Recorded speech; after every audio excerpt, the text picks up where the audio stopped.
Okay, let's keep going through your deck here too. How you guys are different a little bit. We've kind of gotten into this a little bit. You got personalized care. You're not a big agency.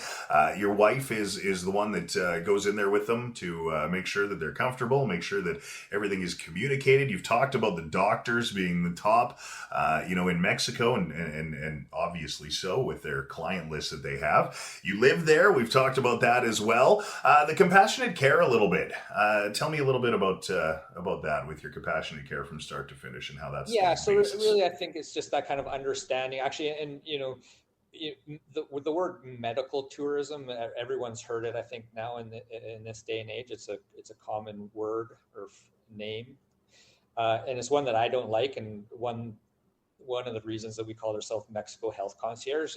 Medical Right. and tourism to me don't go in the same No. sentence. Medical is something like we kind of talked about.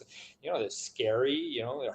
Where theoretically, if you're going to the doctors because something might not be going the way it should, or we're not feeling well, and so medical is one word, and tourism is usually a nice holiday on the beach somewhere, and it's fun and enjoyable. And so to me, those two things don't go together at all, medical tourism. And so yeah, we're a concierge service, and so really what we're there to try and do is just take out or eliminate as much as possible all of those things that make these treatments or procedures maybe somewhat uncomfortable or nerve wracking, just trying to make them less so however we can. And so in our case, even beyond the medical treatments, it's just coming to a foreign country. So there's arrival, so we come and pick you up at the airport. It's we don't give you the name of the hotel. It's no, we'll be at the airport to pick you up. We'll take you to your hotel. We'll help you with your check-in. The next morning, we'll go with you to your appointment, and we know where it is, so you don't have to worry about finding it.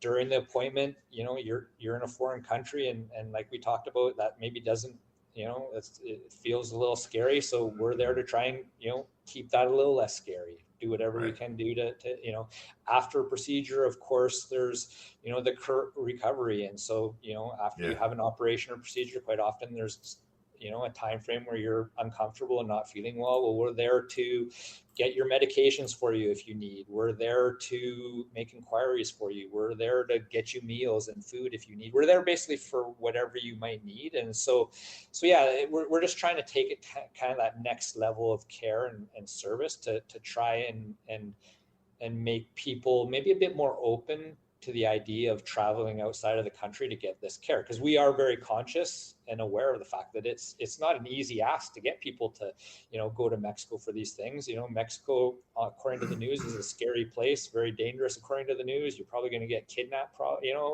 Obviously all these things aren't true. It's complete propaganda as far as I'm concerned, but we understand that people do have some apprehensions, and we want to try and do whatever we can to take away or lessen those apprehensions. For sure. Yeah.